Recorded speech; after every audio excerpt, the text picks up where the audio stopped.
नमस्कार दोस्तों, आप सभी का स्वागत है आपके अपने YouTube चैनल IQ वर्ल्ड पे। दोस्तों आज हम लोग देखेंगे बिहार इंटर स्तरीय प्रारंभिक परीक्षा जो हुआ था प्रथम इंटर स्तरीय, तो उसका प्रीलिम्स एग्जाम यानी कि पीटी एग्जाम जो 10/12/2018 को हुआ था उसका सेकेंड शिफ्ट का क्वेश्चन आज हम लोग देखेंगे। बहुत ही अच्छे ढंग से सॉल्व करेंगे इसको, आपको काफी अच्छे ढंग से समझ में आएगा। आप लोग पूरा वीडियो को जरूर देखिएगा। और बिहार एसएससी का हम लोग का ये सेट 2 है। सेट 1 में हमने क्या देखा था? सेट 1 में हमने देखा था कि बिहार एसएससी प्रथम इंटर स्तरीय का जो मेंस परीक्षा हुआ था 25/12/2020 को, तो उसका क्वेश्चन हम लोगों ने देखा था। आपने भी जरूर देखा होगा। देखिए फर्स्ट क्वेश्चन कह रहा है कि जनगणना 2011 के अनुसार बिहार का लिंगानुपात क्या है? राइट आंसर हो जाएगा 918। जनगणना 2011 के अनुसार बिहार का लिंगानुपात कितना है? 918 है। अब पूछेगा अगर कि बिहार में सर्वाधिक लिंगानुपात किस जिला का है, तो ये हो जाएगा गोपालगंज। ठीक है, गोपालगंज।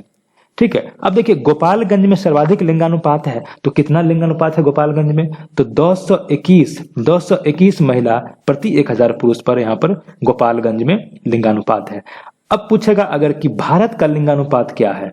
भारत का लिंगानुपात 2011 की जनगणना के अनुसार कितना था? तो ये था 943 महिला प्रति 1000 पुरुष पर। अब पूछेगा अगर कि कौन से राज्य का सर्वाधिक लिंगानुपात था, तो ये हो जाएगा केरल राज्य का।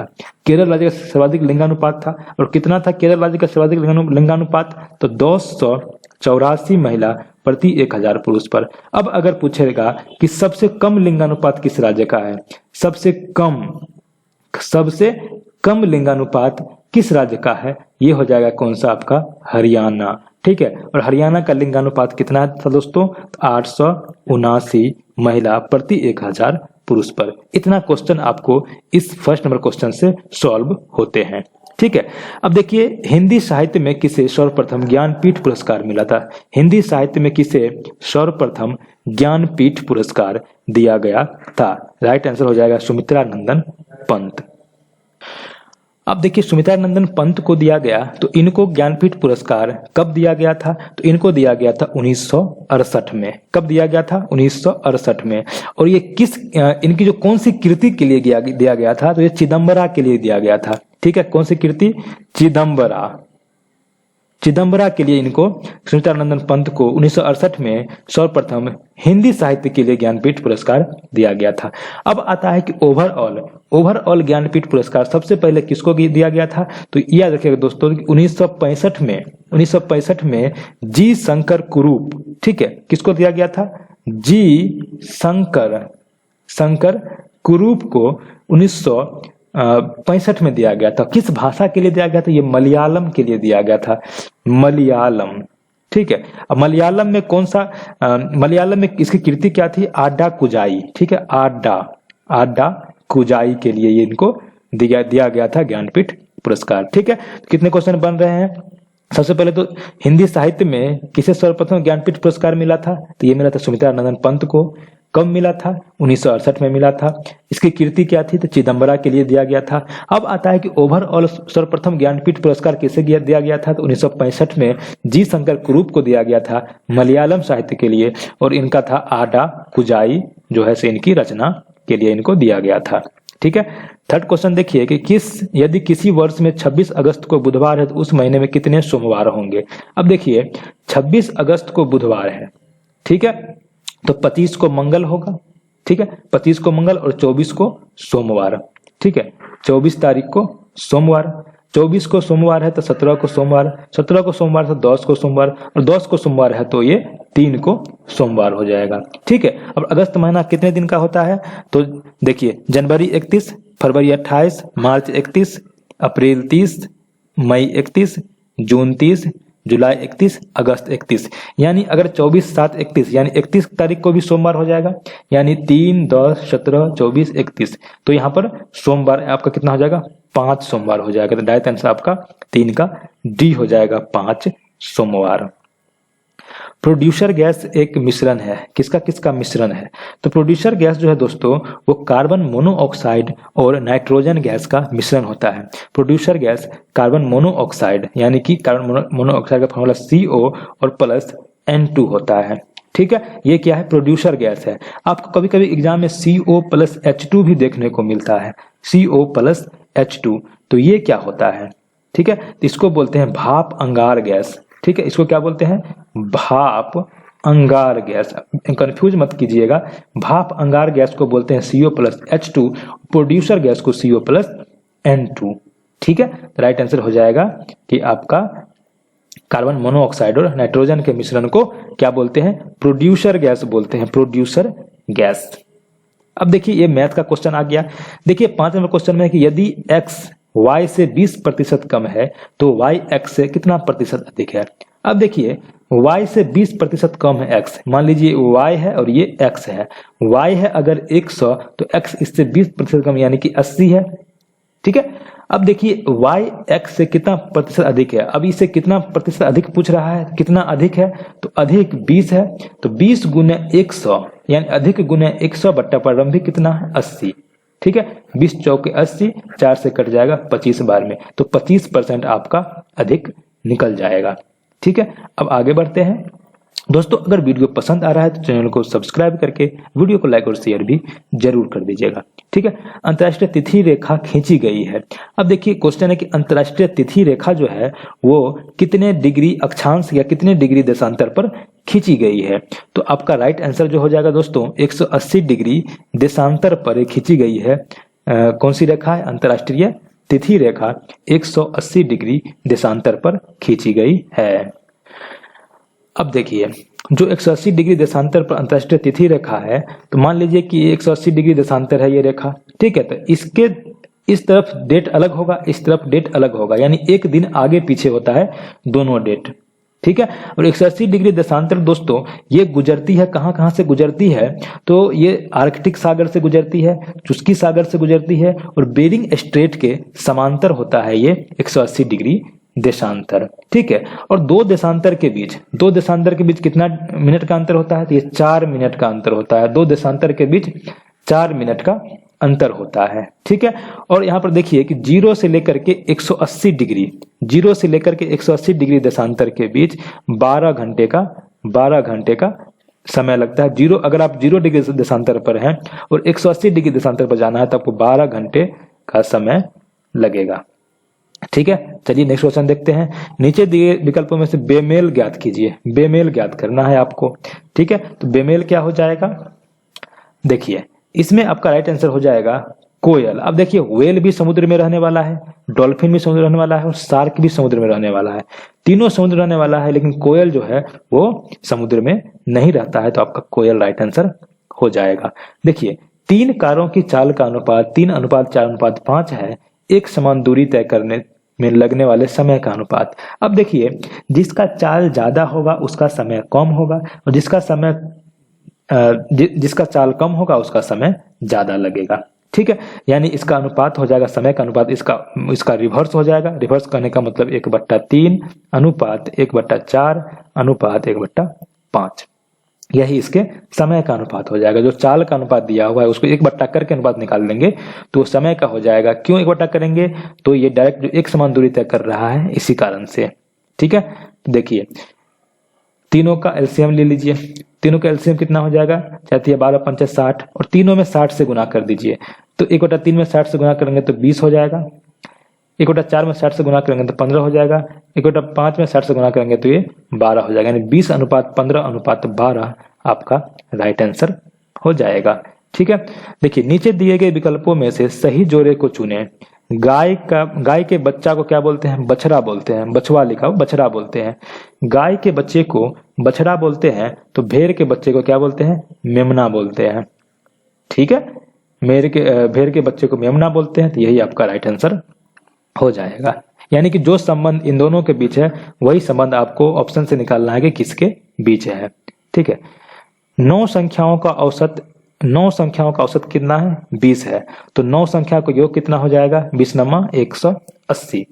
यदि एक संख्या 18 है तथा इसके बदले में 36 36 से इसको बदल दिया जाता है तो नई औसत क्या होगा।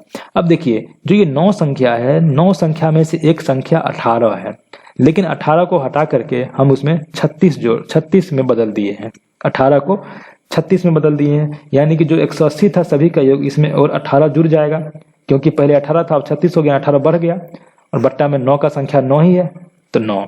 ठीक है, कितना हो जाएगा 198 बट्टा 9, 9 दूनी 18, 9 दूनी 18, यानी कि आपका क्या आ गया, आपका आ गया औसत अब कितना आ गया 22 आ गया। यदि 5 वर्ष का साधारण ब्याज मूलधन का 40% के बराबर है, 5 वर्ष का साधारण ब्याज जो है मूलधन का 40% के बराबर है, तो कितने वर्षों में ब्याज अपने मूलधन के बराबर होगा। अब देखिए मान लीजिए कि मूलधन P है, दर R है और T कितना है 5 वर्ष है, बट्टा 100 बराबर जो ब्याज आया वो मूलधन का 40% है, यानी 40P बट्टा 100, 100 से 100 खत्म, 5 8 40 और P से P खत्म। R का मान कितना आ गया आपका, R का मान जो आ गया आपका वो आ गया 8%, R बराबर 8%। अब क्या कह रहा है कि कितने वर्षों में ब्याज अपने मूलधन के बराबर हो जाएगा, तो मान लीजिए कि T वर्ष में हो जाएगा। ठीक है, तो P गुने R हो गया 8 गुने T और बट्टा 100 और ब्याज जो है मूलधन के बराबर है, मूलधन कितना है P है बराबर P से P कट गया, T बराबर 100 बट्टा 8। ठीक है, 100 बट्टा 8, तो 8 को कितना बार में 12 बार में, यानी 12 वर्ष आपका 6 महीना आपका राइट आंसर हो जाएगा। भाग लगा के देख लीजिएगा। हाइपोकैलेमिया किसकी कमी से होता है, देखिए क्या करा है, हाइपोकैलेमिया किसकी कमी के कारण होता है, राइट आंसर हो पोटेशियम की कमी के कारण। हाइपोकैलेमिया जो है दोस्तों वो पोटेशियम की कमी से होता है। ठीक है, नेक्स्ट क्वेश्चन देखिए 13 नंबर क्वेश्चन देखिए, ये 13 नंबर क्वेश्चन है। नीचे दिए विकल्पों में से बेमेल जोड़ा ज्ञात कीजिए। अब देखिए बेमेल जोड़ा आपको निकालना है, तो कैसे निकलेगा बेमेल जोड़ा। अब देखिए इसमें 5 से 2 को गुना कीजिए, 5 गुना 2 कीजिए और इसमें 5 गुना 5 कीजिए। ठीक है, इसमें देखिए 7 गुना 2 कीजिए और इसमें 7 गुना 5 कीजिए। ठीक है, 6 गुना 2 कीजिए और 6 गुना 5 कीजिए, लेकिन यहाँ पर 8 गुना 2 कीजिएगा और 8 गुना 5 कीजिएगा तो 42 नहीं आएगा, तो आपका ये बी नंबर ऑप्शन बेमेल हो गया। ठीक है, देखिए सब में देखिए 5 गुना 2 किए तो 10 आ गया, ये 5 गुना 2 किए 10 आ गया, 5 गुना 5 किए 25 आ गया। देखिए 7 गुना 2 किए 14 आ गया और 7 गुना 5 किए 35 आ गया, 6 गुना 2 किए 12 आ गया, 6 गुना 5 किए 30 आ गया। ठीक है, उस तरीके से अगर 8 गुना 2 करेंगे 16 आ जाएगा, लेकिन 8 गुना 5 करेंगे तो 40 आना चाहिए, लेकिन 42 है तो ये बेमेल आपका हो गया। चलिए नेक्स्ट क्वेश्चन देखिए, एक गांव की जनसंख्या में 10% वार्षिक कमी होती है। देखिए जनसंख्या में 10% वार्षिक कमी होती है। 2 वर्ष पूर्व गांव की जनसंख्या 12,500 थी, तो वर्तमान में जनसंख्या क्या है। देखिए पहले देखिए 12,500 है, प्रति वर्ष कितना कमी हो रहा है 10% कमी हो रहा है, यानी पहला वर्ष में 90 बट्टा 100, फिर दूसरा वर्ष में फिर इसका जो आया उसका 90 बट्टा 100। इसी को सॉल्व कीजिएगा तो आपका राइट आंसर आ जाएगा। देखिए 25 पंचे 125, 25 चौका 100। ठीक है, अब देखिए इसको गुना करेंगे तो 5 गुना 9 अगुना 9 अगुना 100 हो जाएगा। अब बट्टा में 4 से इसको काट दीजिए, 25 9 9 81 पंचे कितना हो जाएगा 8 पंचे 40, 400 यानी 405। 405 को 25 से गुना कीजिए, 25 पंचे 125 के 5, हाथ में 12, तो 12 का 2 उतर जाएगा, हाथ में 1, 25 चौका 100 यानी 101। 10 125 आपका राइट आंसर हो जाएगा। 1 नंबर ऑप्शन आपका बिल्कुल राइट हो जाएगा दोस्तों। चलिए अब हम लोग आगे बढ़ते हैं। भारतीय संविधान के किस अनुच्छेद में राज्य लोक सेवा आयोग का प्रावधान किया गया है। राज्य लोक सेवा आयोग जो है दोस्तों अनुच्छेद 315 में राज्य लोक सेवा आयोग का प्रावधान किया गया है। ठीक है, 315 में ही संघ लोक सेवा आयोग, यानी कि इसी में दोस्तों इसी में राज्य लोक सेवा आयोग और यूपीएससी का भी इसी में प्रावधान 315 में ही किया गया है। ठीक है, चलिए नेक्स्ट क्वेश्चन देखते हैं हम लोग। अब 16 नंबर देखिए, 16 नंबर में क्या कर रहा है कि ईरान की तेल राजधानी कहाँ है। अब देखिए पूछ रहा है कि ईरान की तेल राजधानी कहाँ है, तो ये अबादान है। ठीक है, ईरान की तेल राजधानी कहाँ है, ईरान की तेल राजधानी कहाँ है, तो अबादान है। और डायरेक्ट पूछा अगर ईरान की राजधानी कहाँ है, ईरान की राजधानी तेहरान होता है। ठीक है, तेहरान, लेकिन यहाँ पर तेल राजधानी पूछ रहा है तो ये हो जाएगा अबादान। ठीक है, तेल राजधानी कहाँ है ईरान का, तो अबादान है, ध्यान रखिएगा। पेनिसिलियम किसका उदाहरण है, तो पेनिसिलियम दोस्तों ये किसका उदाहरण है, तो पेनिसिलियम ये कवक का उदाहरण है। कवक, पेनिसिलियम क्या है, तो ये कवक का उदाहरण है। अब देखिए जो पेनिसिलियम है इसका खोज कौन किया था, तो पेनिसिलियम का खोज अलेक्जेंडर फ्लेमिंग किया था। ठीक है, याद रखिएगा अलेक्जेंडर फ्लेमिंग ने, ठीक है, क्या किया था, पेनिसिलियम का खोज किया था। और इन्होंने कब किया था इसका खोज, 1927 ईस्वी में अलेक्जेंडर फ्लेमिंग ने पेनिसिलियम का खोज किया था। ठीक है, चलिए आगे देखते हैं क्वेश्चन। किसको 11वीं अनुसूची में शामिल नहीं किया गया है, किसको 11वीं अनुसूची में शामिल नहीं किया गया है। संविधान में कितनी अनुसूचियां हैं, संविधान में कुल मिलाकर के 12 अनुसूची है। ठीक है, संविधान में कितनी अनुसूची है, अनुसूची 12 अनुसूची है। संविधान में कितनी अनुसूची है, 12 अनुसूची है। और इसमें दोस्तों शामिल किसको नहीं किया गया है, तो आपका राइट आंसर हो जाएगा आर्थिक एवं सामाजिक विकास के लिए नियोजन को 11वीं अनुसूची में शामिल नहीं किया गया है। और 11वीं अनुसूची में है क्या, तो पंचायतों को काम करने के लिए इसमें 29 विषय प्रदान किए गए हैं 11वीं अनुसूची में। और 12वीं अनुसूची अंतिम अनुसूची है, उसमें क्या है, 12वीं अनुसूची में क्या है कि जो नगर निगम है, तो नगर निगम है उसको काम करने के लिए इसमें 18 विषय प्रदान किए गए हैं। नगर निगम, नगर पालिका को काम करने के लिए 18 विषय प्रदान किए गए हैं। और 11वीं अनुसूची में 29 विषय प्रदान किए गए हैं पंचायती राज, ग्राम पंचायत को काम करने के लिए। ठीक है, और ये जो 11वीं और 12वीं अनुसूची है उसको कब जोड़ा गया था, तो उसको जोड़ा गया था 1992 ईस्वी में। संविधान में 11वीं अनुसूची और 12वीं अनुसूची को जोड़ा गया था। ठीक है, चलिए नेक्स्ट क्वेश्चन देखते हैं। दूरबीन के खोजकर्ता कौन है भाई, देखिए दूरबीन के खोजकर्ता है हेंज लिपरसे। ठीक है, दूरबीन के खोजकर्ता कौन है, हेंज लिपरसे। इन्होंने कब किया था, 1608 ईस्वी में इन्होंने दूरबीन का खोज किया था, आविष्कार किया था। ठीक है, और इसका नाम जो दूरबीन है, तो दूरबीन का जो इन्होंने नाम क्या रखा था उस समय में, तो उस समय में दूरबीन का नाम रखा था कीकेर। ठीक है, KIGKER, कीकेर उन्होंने उस समय में दूरबीन का नाम रखा था। और कीकेर का मतलब क्या होता है, कीकेर जो है दोस्तों ये एक डच भाषा का शब्द है। कीकेर जो है ये डच भाषा का शब्द है, इसका मतलब होता है हिंदी में देखने वाला। ठीक है, ध्यान रखिएगा कि दूरबीन के खोज करता है हेंज लिपरसे। उन्होंने 1608 ईस्वी में दूरबीन का आविष्कार किया था और उस समय में उन्होंने दूरबीन का नाम रखा था कीकेर। कीकेर डच भाषा का शब्द है जिसका हिंदी में अर्थ होता है देखने वाला। ठीक है, चलिए नेक्स्ट क्वेश्चन देखते हैं। अब देखिए इसको गुना करना है। गुना आप आराम से लिख के भी कर सकते हैं, और मैं जो बताऊंगा अभी आसान तरीका वो क्या है, 6 7 4 2। ठीक, ऐसा है, इसको गुना करना है 9 9 9 9, 4 को 9 से, यानी कि 9999 से। इसको लिख सकते हैं 6 7 4 2 इंटू 10,000 -1 से गुना कर दीजिए, यानी कि 6742। डायरेक्ट 6742 पर आप जो है सो 4 को 0 लगा करके उसमें से क्या घटा दीजिएगा, उसमें से घटा दीजिएगा 6742, आपका आंसर आ जाएगा। देखिए 0 में से 2 गया 8, 10 में से 2 गया 8, 9 में से 4 गया 5। ठीक, 9 में से 4 गया 5। उसके बाद देखिए 9 में से 7 गया 2, यानी 258 लास्ट में किस में है, देखिए 258 इसमें है, यही आपका राइट आंसर हो जाएगा।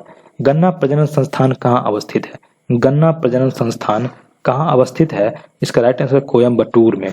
गन्ना प्रजनन संस्थान जो है दोस्तों वो कोयम्बटूर में स्थित है। ठीक है, और दक्षिण भारत का मैनचेस्टर भी कोयम्बटूर को कहा जाता है, ये भी याद रखिएगा कि इसको दक्षिण भारत का मैनचेस्टर, दक्षिण भारत का मैनचेस्टर भी कोयम्बटूर को ही कहा जाता है। और कभी कभी क्वेश्चन आता है एग्जाम में, गन्ना की जन्मभूमि कौन सा देश है, गन्ना की जन्मभूमि इसको कहा जाता है, भारत देश को ही गन्ना की जन्मभूमि भी कहा जाता है। ठीक है, कभी कभी एग्जाम में क्वेश्चन आता है कि भारत के किस राज्य में सबसे ज्यादा गन्ना की उपज होती है, तो सबसे ज्यादा गन्ना की उपज होती है कहाँ, भारत के उत्तर प्रदेश में। सबसे ज्यादा गन्ना कहाँ होता है, उत्तर प्रदेश में। ठीक है, और ये भी क्वेश्चन आता है कभी कभी भारतीय दलहन शोध संस्थान कहाँ है, तो उत्तर प्रदेश के कानपुर में भारतीय दलहन शोध संस्थान स्थित है। भारतीय मौसम वेधशाला, मौसम वेधशाला कहाँ है, ये कहाँ है, तो पुणे में भारतीय मौसम वेधशाला स्थित है। ठीक, इतना चीज आप लोग ध्यान रखिएगा। आगे आते हैं 23 नंबर क्वेश्चन में कि रमेश महेश से दुगुना तेज काम करता है। ठीक है, रमेश जो है महेश से, यानी रमेश जो है सो दुगुना काम करता है किससे, महेश से। यदि महेश इस काम को 12 दिन में पूरा करता है, इस काम को महेश जो है सो 12 दिन में पूरा करता है, तो रमेश और महेश दोनों एक साथ मिलकर कितने दिन में पूरा करेगा। देखिए, महेश 12 दिन में करता है और रमेश दुगुना तेज गति से काम करता है, 6 दिन में काम कर लेगा रमेश। ठीक है, दोनों मिल करके निकालना है, तो 6 + 1 = 12 कर दीजिए, 2 + 3 3/12 यानी कि 1/4, यानी कि आपका दोनों मिल करके 4 दिन में पूरा कर लेगा।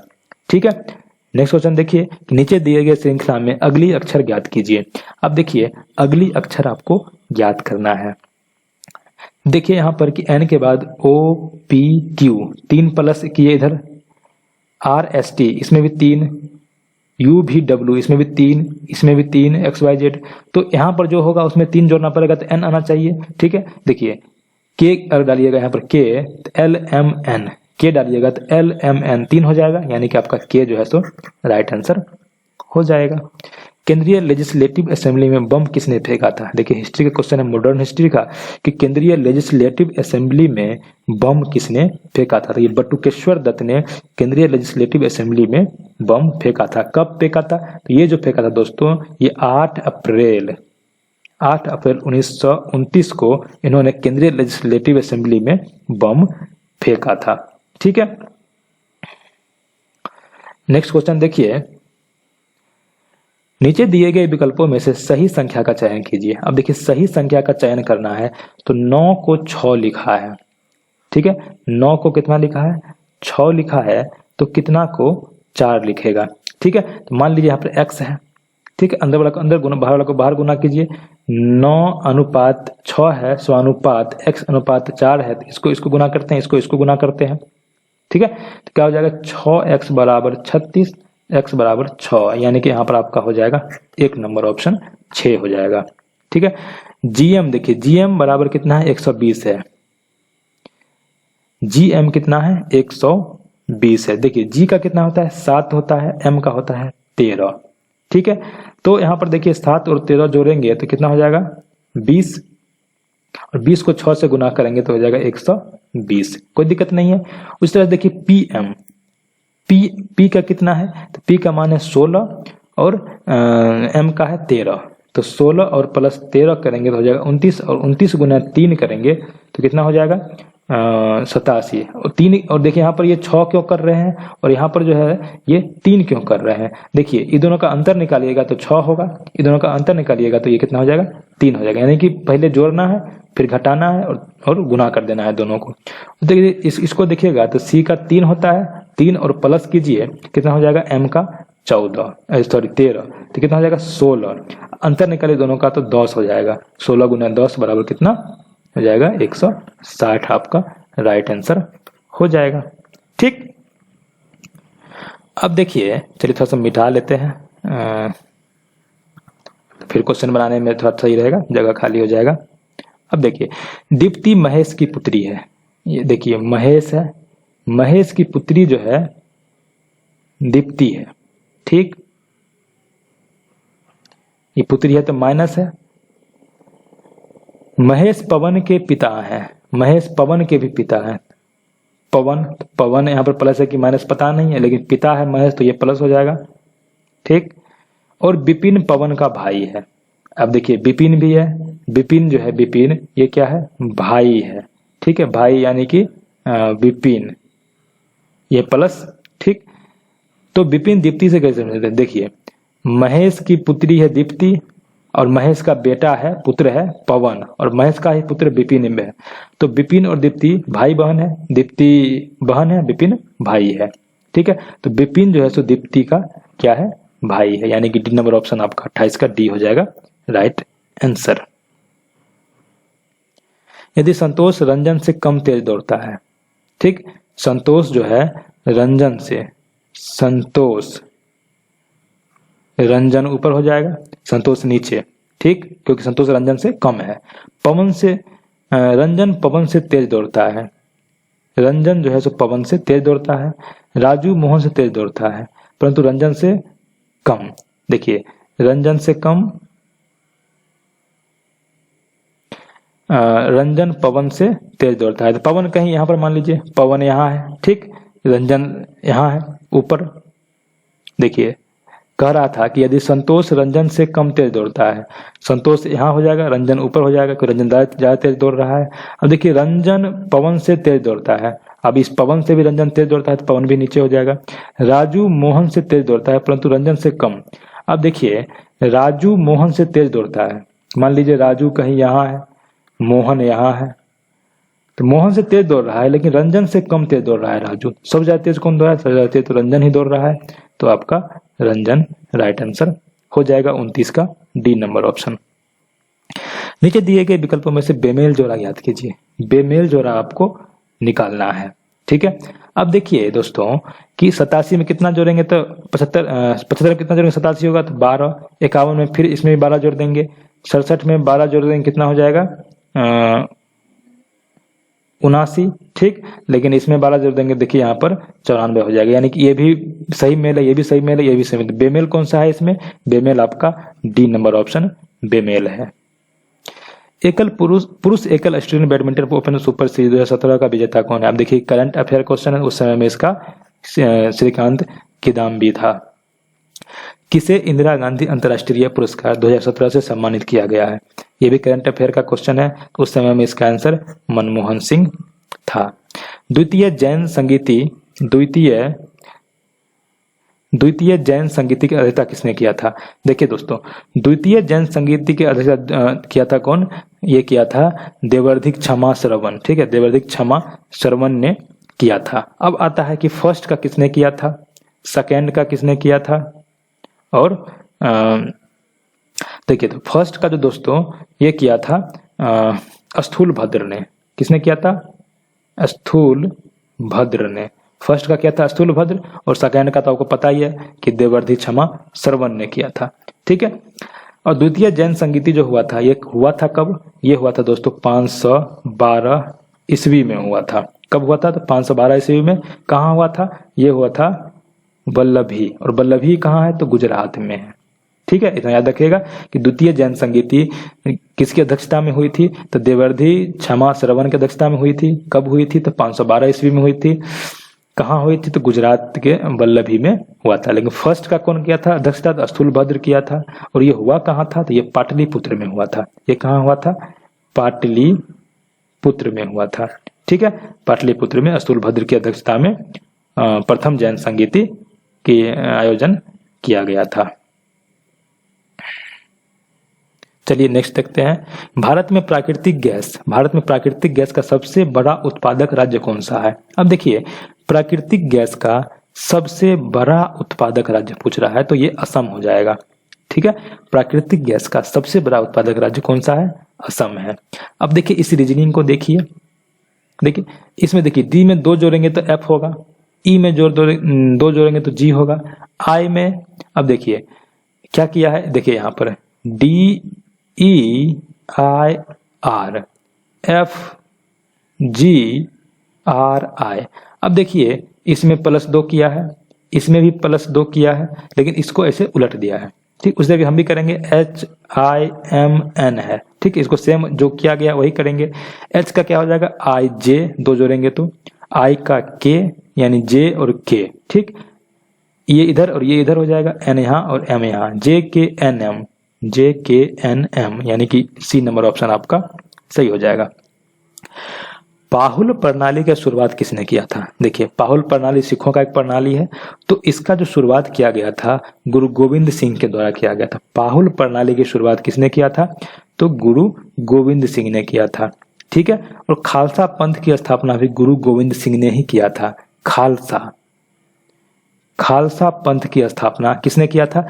गुरु गोविंद सिंह ने ही किया था। और कब किया था? तो 1699 ईस्वी में किया था। और सिख धर्म जो होता है दोस्तों, सिख धर्म का संस्थापक कौन है? तो गुरु नानक को सिख धर्म का संस्थापक कहा जाता है।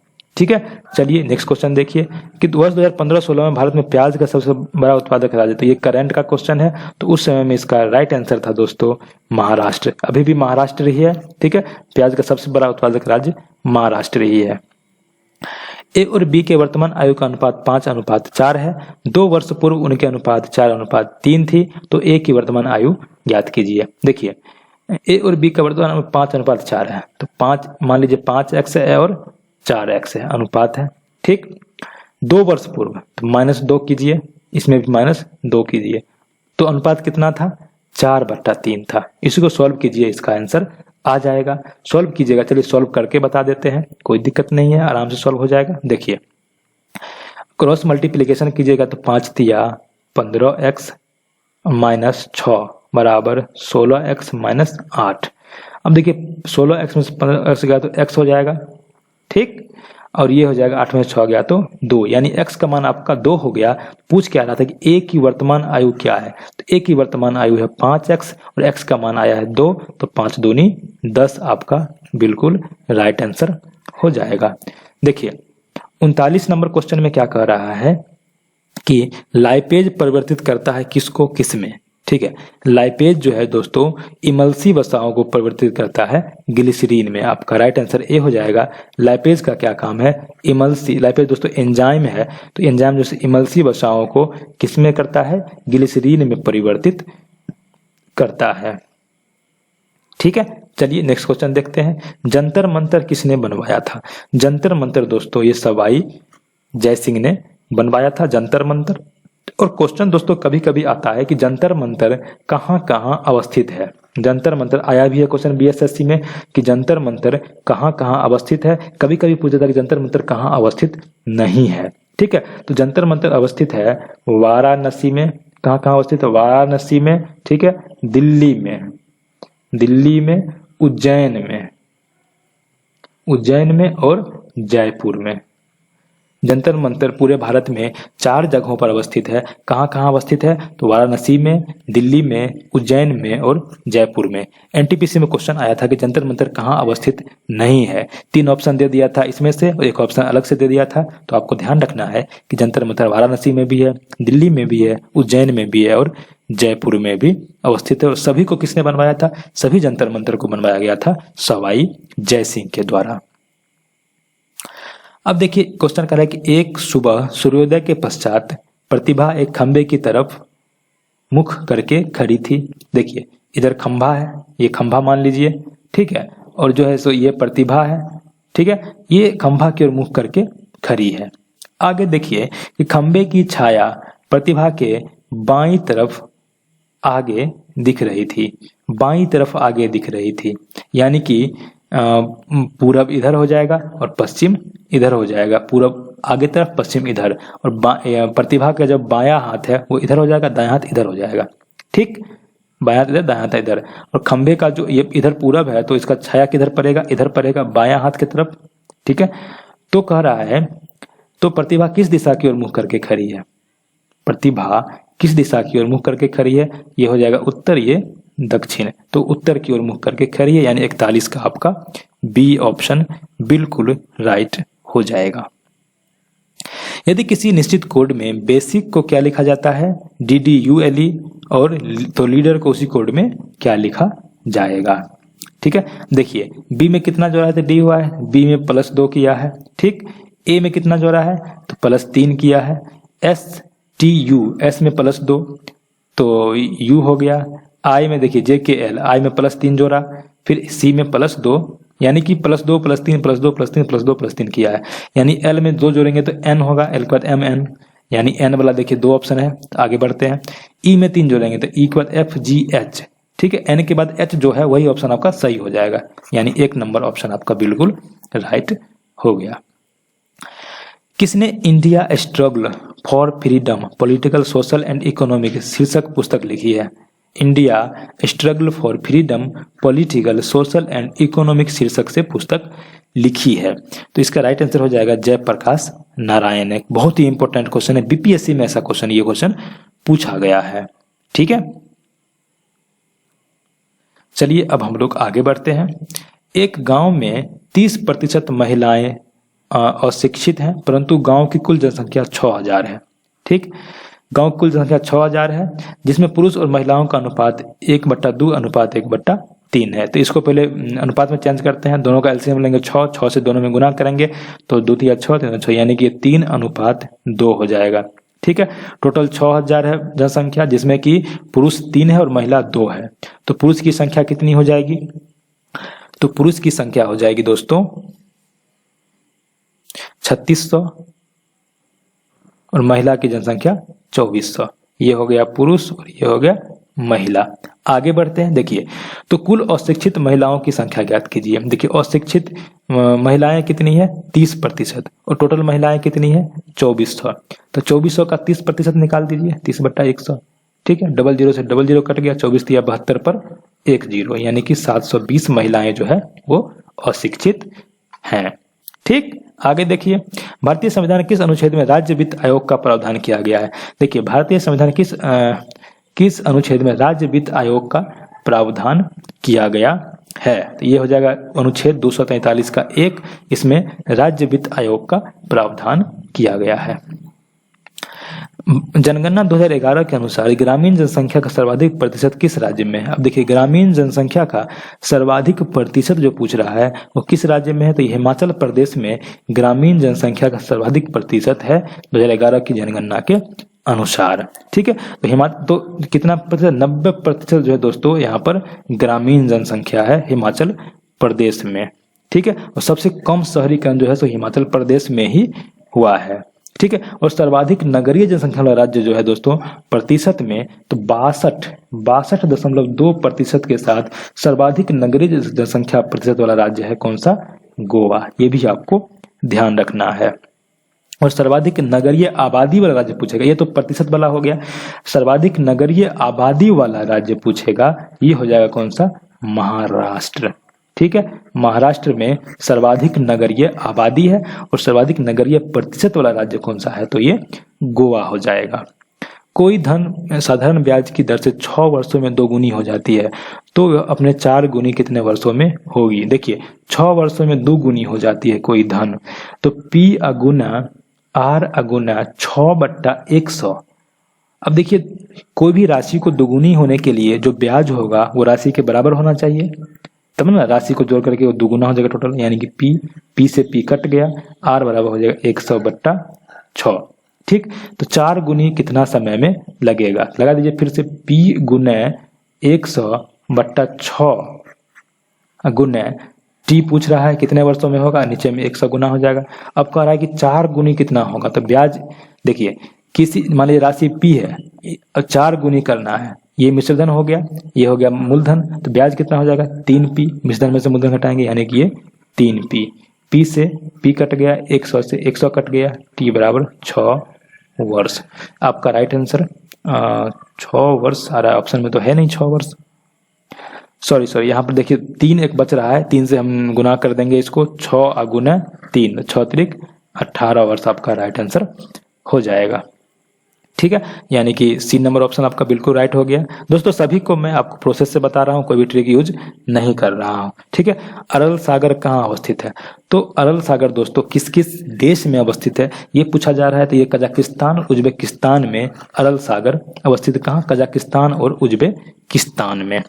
ठीक है, अब देखिए एक परीक्षा में 70% छात्र गणित में, अब देखिए ये हो गया गणित और ये हो गया भूगोल। ठीक, ये हो गया ज्योग्राफी। 70% छात्र गणित में, 80% छात्र भूगोल में और 160 छात्र दोनों विषयों में उत्तीर्ण है। तो कुल छात्रों की संख्या ज्ञात कीजिए। अब देखिए 70% छात्र गणित में कितना है? तो गणित में है 70 ठीक प्रतिशत। भूगोल में है 80%। तो मान लीजिए दोनों में है x, तो केवल गणित में कितना होगा, तो केवल गणित में हो जाएगा 70 माइनस एक्स, और केवल भूगोल में हो जाएगा 80 माइनस एक्स। ठीक, और तीनों को जोड़ेंगे तो क्या हो जाएगा, देखिए यहाँ पर है कि x का मान कितना दिया हुआ है 160 छात्र है यहाँ पर, लेकिन हमने x को परसेंटेज में माना था, तो x% बराबर कितना 160, यानी x बराबर कितना हो जाएगा 16,000। और यहाँ पर देखिए ऐसे दोस्तों थोड़ा सा मिस्टेक हुआ इसमें, ठीक है, चलिए इसको थोड़ा सा मिटा लेते हैं, थोड़ा सा मिस्टेक हुआ, कोई बात नहीं है। देखिए अब तीनों मिला करके 100 होना चाहिए, ठीक है, तो x का मान कितना हो जाएगा, यहाँ से x का मान यहाँ से 50 हो जाएगा, ठीक है, तीनों मिलाकर के 100 कीजिएगा, ये x का मान यहाँ पर 50 हो जाएगा। फिर से बात समझा देते हैं, देखिए 70% छात्र जो है गणित में उत्तीर्ण होते हैं, 70% गणित में, दोनों में उत्तीर्ण होते हैं, x% मान लिए, और 80% जो है ज्योग्राफी में उत्तीर्ण होते हैं, ठीक है। तो केवल गणित में 70 माइनस एक्स होगा, केवल ज्योग्राफी में 80 माइनस एक्स होगा, तीनों मिलाकर के 100% होना चाहिए, तो यहाँ से x का मान आपका निकल जाएगा कितना 50 निकल जाएगा, ठीक, 50 निकल गया दोस्तों, तो ये कितना हो जाएगा x का मान 50 यानी 50%, यानी 50% का मतलब हो गया कितना 160, तो 100% का मतलब कितना हो जाएगा 320, ठीक है। आपको पूछ क्या रहा था कि कुल छात्रों की संख्या कितनी है, कुल छात्रों की संख्या हो जाएगा 320, डी नंबर ऑप्शन आपका राइट हो जाएगा, ठीक। देखिए भारतीय राष्ट्रीय कांग्रेस के संस्थापक कौन थे, भारतीय राष्ट्रीय कांग्रेस के संस्थापक कौन थे दोस्तों, तो इसका राइट आंसर आपका हो जाएगा भारतीय राष्ट्रीय कांग्रेस के संस्थापक थे A.O. Hume, A.O. ह्यूम। भारतीय राष्ट्रीय कांग्रेस के संस्थापक कौन थे, तो A.O. ह्यूम थे। और भारतीय राष्ट्रीय कांग्रेस के संस्थापक जो A.O. ह्यूम थे वो कहाँ के थे, तो ये दोस्तों थे स्कॉटलैंड के, याद रखिएगा, जो A.O. ह्यूम जो है ये कहाँ के थे, स्कॉटलैंड के, ठीक है। और ये जो भारतीय राष्ट्रीय कांग्रेस का स्थापना कब हुआ था, तो भारतीय राष्ट्रीय कांग्रेस का स्थापना 1885 में, ठीक है, कब हुआ था ये 1885 में भारतीय राष्ट्रीय कांग्रेस की स्थापना हुई थी। अब देखिए नेक्स्ट क्वेश्चन है कि इनमें से कौन विद्युत का सबसे बेहतर सुचालक है, सबसे बेहतर सुचालक होता है विद्युत का कौन सा, चांदी, ठीक है, चांदी विद्युत का सबसे बेहतर सुचालक है, जिसका संकेत Ag होता है, Ag का नाम क्या है, अर्जेंटेनम, Ag बराबर क्या, अर्जेंटेनम। अब देखिए इसमें कह रहा है कितने त्रिभुज हैं, इसमें कितने त्रिभुज हैं आपको ये पूछा जा रहा है, त्रिभुज भी पूछ रहा है और वर्ग भी पूछ रहा है, ठीक है। त्रिभुज देखिए यहाँ पर एक त्रिभुज 2 3 4 5 6 7 8 9 10 11 12 13 14 15 16 16 तो ऐसे हो गया। अब देखिए अगर हम पूरा ले लेंगे ये 17, उस तरह से नीचे वाला 18 19 20 21 22 23 24 को हो गया, ठीक, 24 हो गया। अब देखिए अब हम लोग देखेंगे, अब देखिए अब हम लेंगे कौन सा त्रिभुज, अब लेंगे ये वाला, ये पूरा वाला एक, उस तरीके से इधर देखिए 2 3 4 को हो गया, ये टोटल 24 4 28 हो गया, ठीक। 28 के बाद देखिए दोस्तों अब हम लोग लेंगे ये पूरा 29 और इधर 30 को त्रिभुज हो गया, इधर 31 और इधर 32 त्रिभुज, ठीक है, 32 हो गया। इसमें गिनेगा टोटल हो जाएगा 44 को होगा, ठीक है, 44 10 इसका राइट आंसर होगा, गिन करके आप लोग बनाइएगा, इसको बताने का मतलब नहीं है, ठीक, हो जाएगा, गिनिएगा इसको। देखिए एक कक्षा में 45 विद्यार्थियों में सपना का स्थान नीचे से 9वां है। अब देखिए नीचे से सपना कितना है, 9वां है, जबकि प्रियंका का स्थान ऊपर से 11वां है, ऊपर से 11वां है प्रियंका का स्थान, और नीचे से 9वां है किसका स्थान, सपना का स्थान, ठीक। आगे देखिए निभा का स्थान दोनों के एकदम बीच में है, ये बीच में कौन है, निभा है, ठीक। तो सपना का स्थान निभा से कौन सा है, सपना का स्थान निभा से कौन सा है। अब देखिए ऊपर 11, यहां तक कितना है 11 है, और यहां तक कितना है 9 है, तो 11 और 9 कितना हो गया 20 हो गया, ठीक। टोटल कितना है 45 है, यहां तक 11 यहां तक 9, टोटल 20 हो गया, और इसके बीच में 25 होगा, ठीक है। तो यहां से इधर 12 को होगा, यहां से इधर 12 को होगा, 12 12 24, और बीच में नंबर का कितना होगा 25 नंबर। ठीक, तो कह रहा है कि सपना का स्थान निभा से कौन सा है। ये सपना का स्थान जो है, ये स्थान ये निभा से कौन सा है ये पूछ रहा है। देखिए यहाँ से कितना है, बीच में है, यहाँ से यहाँ तक 12, और यहाँ पर अगर इसको देखेंगे तो ये 13वां हो जाएगा।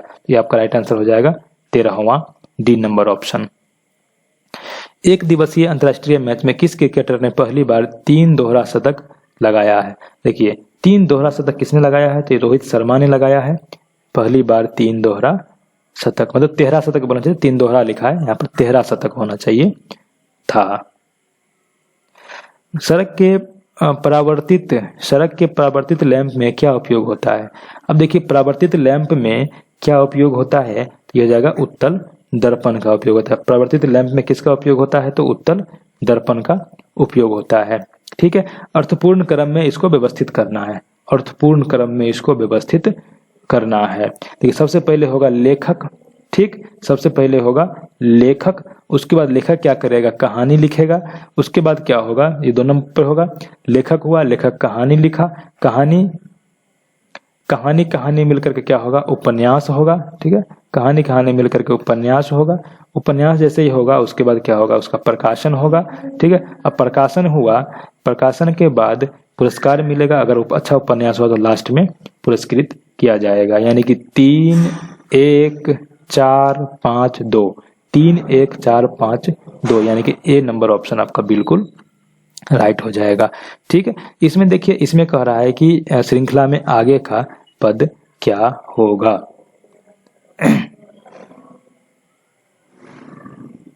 चलिए इसको यहाँ पे लिख लेते हैं।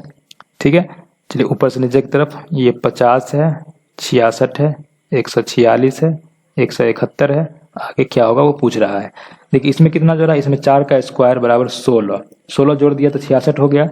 अब 66 में कितना जोड़ा है, 66 में देखिए यहाँ पर देखिएगा कि इसमें 80 जोड़ा गया है। कितना जोड़ा गया है, 80, यानी कि अगर हम 16 में 5 से गुना कर दें तो 80 होगा, यानी 80 जोड़ा गया है। अब देखिए दोस्तों इसमें कितना जोड़ा गया है, 5 का स्क्वायर 25 जोड़ा गया है। ठीक, अब इसमें फिर हम लोग अगर इसमें 5 से गुना कर दें, इसमें 5 से गुना कर दें, 25 5 125 आगे जोड़ाएगा, इसमें जोड़ाएगा 125, 171 में 125 जोड़ेंगे, कितना हो जाएगा, 5 1 6 7 2 9 और 1 1 2, 296 आपका राइट आंसर होगा। बी नंबर ऑप्शन बिल्कुल राइट हो जाएगा। ठीक है, समझ में आ गया होगा। नीचे दिए गए विकल्पों में से बेमेल ज्ञात कीजिए। देखिए बेमेल आपको निकालना है। ठीक है, तो इसका क्या हो जाएगा, ए नंबर, गुलजारी लाल नंदा जो है सो बिल्कुल यहाँ पर बेमेल है। ठीक है, देखिए मनमोहन सिंह भी प्रधानमंत्री रह चुके हैं भारत के, राजीव गांधी भी प्रधानमंत्री रह चुके हैं, इंदिरा गांधी भी प्रधानमंत्री रह चुके हैं, लेकिन दोस्तों गुलजारी लाल नंदा जो है वो कार्यवाहक प्रधानमंत्री रहे हैं। ठीक है, इसी के लिए गुलजारी लाल नंदा जो आपका राइट आंसर हो जाएगा। अब देखिए इसमें लुप्त संख्या ज्ञात करना है। ठीक है, तो 4 का देखिए, 4 का क्या हो जाएगा, वर्गमूल निकालेंगे तो कितना हो जाएगा, 2। ठीक है, और इसका वर्गमूल निकालेंगे 3, और दोनों को गुना करेंगे तो 6 होगा। 5 इसका वर्गमूल, इसका 6, 5 6 ये 30 होना चाहिए। तो आपका देखिए ऐसे ने किया, गुना नहीं किया है, इसको जोड़ा है, 2 1 3 जोड़ा है, फिर उसमें 1 जोड़ करके 6 कर दिया है। तो देखिए इसको जोड़ेंगे, कितना हो जाएगा, 6 5 11, 11 में 1 जोड़ेंगे तो ये कितना हो जाएगा, नीचे 12 हो जाएगा। उस तरह से देखिए यहाँ पर इसका कितना हो जाएगा, इसका वर्गमूल हो जाएगा 3 और 25 का वर्गमूल 5, दोनों को जोड़ेंगे 8 होगा, 8 में 1 जोड़ेंगे तो यहाँ पर 9 दिया हुआ है। उस तरीके से हमको करना है, दोनों का वर्गमूल निकालना है, जोड़ करके उसमें 1 जोड़ देना है। ठीक है, तो ये आपका राइट आंसर हो जाएगा 12।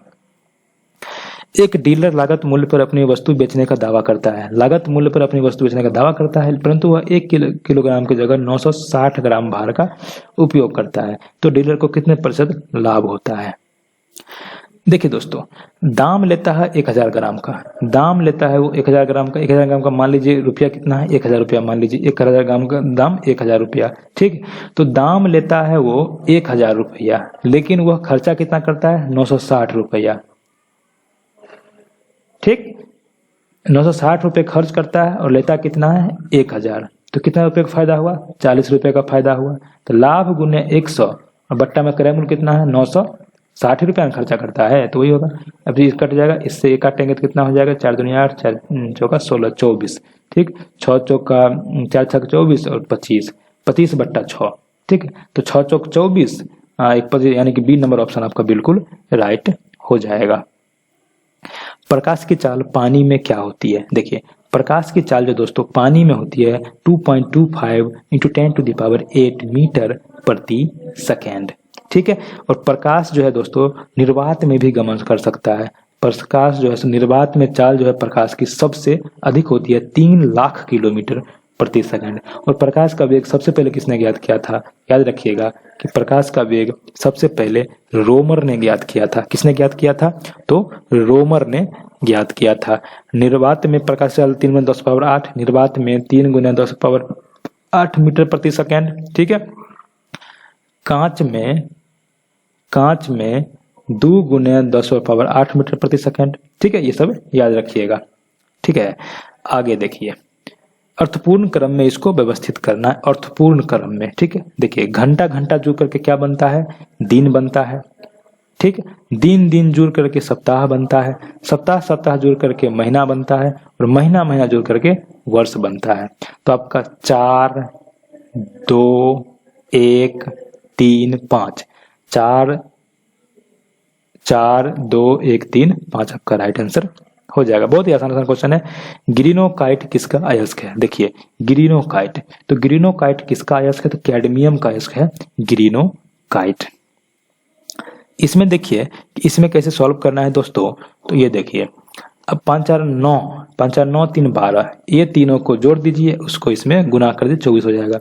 ये तीनों को जोड़िए, 6 5 11 4 15, सॉरी किसको जोड़ना है? 6 5 11 4 15 × 3 44 नहीं होगा, तो 6 3 9 5 14, ये भी नहीं होगा। 6 3 9 4 13, ये भी नहीं होगा। 4 3 7 5 12।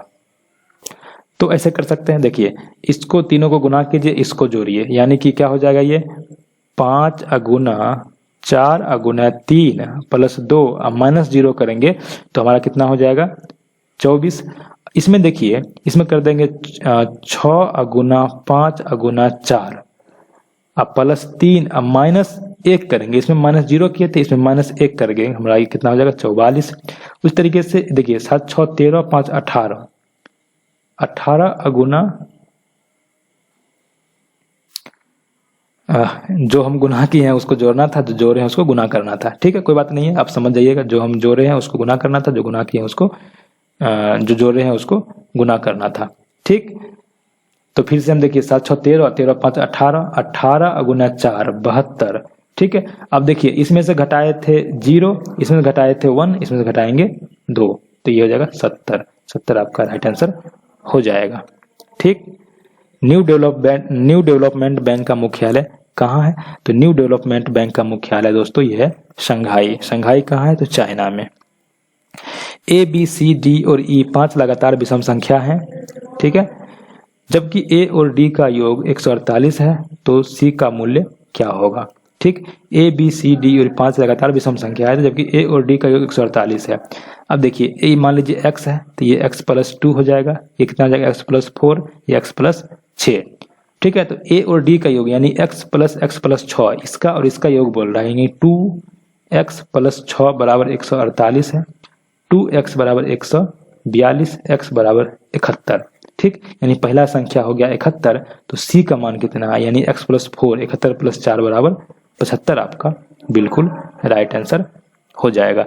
देखिए यदि 16 किसी प्राकृत संख्या की सूची में जोड़ दिया जाता है तो उसके औसत में 3 वृद्धि हो जाती है। जब 14 नई सूची में शामिल किया जाता है तो उस नए सूची का औसत 1 कम हो जाता है। तो मूल सूची में कितनी संख्याएं थी? दोस्तों ये थोड़ा सा लंबा क्वेश्चन है, इसको आप लोग खुद से बनाने का प्रयास कीजिएगा, ठीक है। अगर नहीं बनता है तो वो भी कमेंट कीजिएगा। इसका मैं आप लोगों को आंसर बता देता हूँ, इसका आंसर बी है 3, ठीक है। इसको खुद से बनाने का प्रयास कीजिएगा, ठीक है। नहीं बनेगा तो फिर तो हम तो है ही। नीचे दिए गए श्रृंखला में अगली लुप्त संख्या ज्ञात करें। अब देखिए लुप्त संख्या ज्ञात करना है, तो 3 6 6 8 8 10, तो क्या हो जाएगा यहाँ पर? देखिए 3 में 3 जोड़ा, 6 में 4 जोड़ा, 10 में 5 जोड़ा, यानी यहाँ पर +3 +4 +5। अब देखिए 6 में 2 जोड़ा 8, 8 में 3 जोड़ा 2 3, तो यहाँ पर 11 में कितना जुड़ेगा 4 जुड़ेगा, कितना हो जाएगा 15, यानी कि 1 नंबर ऑप्शन आपका बिल्कुल सही हो जाएगा। मांस के लिए बकरी का कौन सा नस्ल प्रसिद्ध है? तो मांस के दोस्तों बकरी का कौन सा नस्ल प्रसिद्ध है? तो ब्लैक बंगाल जो है वो मांस के लिए सबसे प्रसिद्ध है। ठीक है, 70 नंबर क्वेश्चन देखिए, यहाँ पर दिया हुआ है कि 53 67 बराबर 65 24। क्या दिया हुआ है कि 53 67 बराबर 65 24।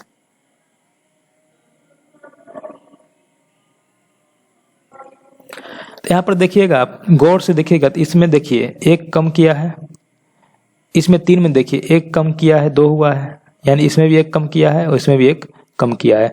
तो उसी तरीके से देखिए यहाँ पर क्या हो जाएगा, 6 में 1 कम करेगा तो 5 हो जाएगा, 3 में 1 कम करेगा तो 2 हो जाएगा, 4 में 1 कम करेगा तो 3 हो जाएगा, 2 में 1 कम करेगा 1, 13 25 आपका बिल्कुल राइट आंसर हो जाएगा।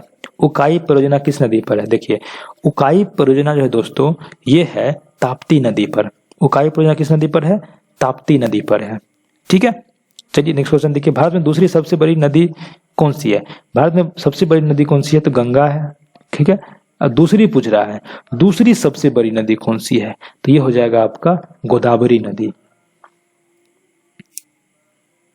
और गोदावरी नदी की लंबाई कितनी है दोस्तों ये भी देख लेते हैं। तो इसकी लंबाई है 1465 किलोमीटर और गंगा की लंबाई कितनी थी? 2525 किलोमीटर। दोनों आप लोग ध्यान रखिएगा।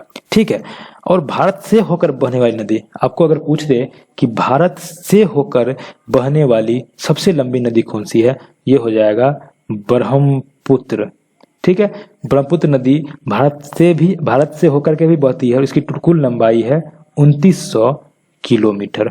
ठीक है, और भारत की सबसे बड़ी लंबी नदी पूछा जाए तो गंगा हो जाएगा, भारत से होकर बहने वाली सबसे बड़ी लंबी नदी ब्रह्मपुत्र हो जाएगा और भारत की दूसरी सबसे बड़ी लंबी नदी हो जाएगा 1465 किलोमीटर गोदावरी।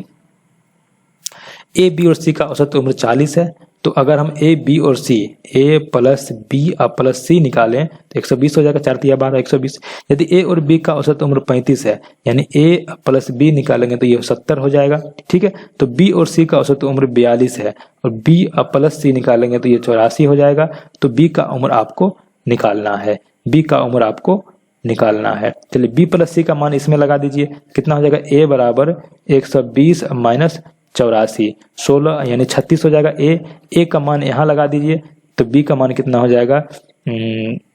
70 अब माइनस 36 यानी ये 34 आपका बिल्कुल राइट आंसर हो जाएगा। कौन सा स्थान कोयला के लिए प्रसिद्ध है? अब देखिए इसमें पूछ रहा है कि कौन सा स्थान कोयला के लिए प्रसिद्ध है, तो वेस्टफेलिया जो है दोस्तों, वेस्टफेलिया स्थान जो है वो कोयला के लिए प्रसिद्ध है। और वेस्टफेलिया कहाँ है?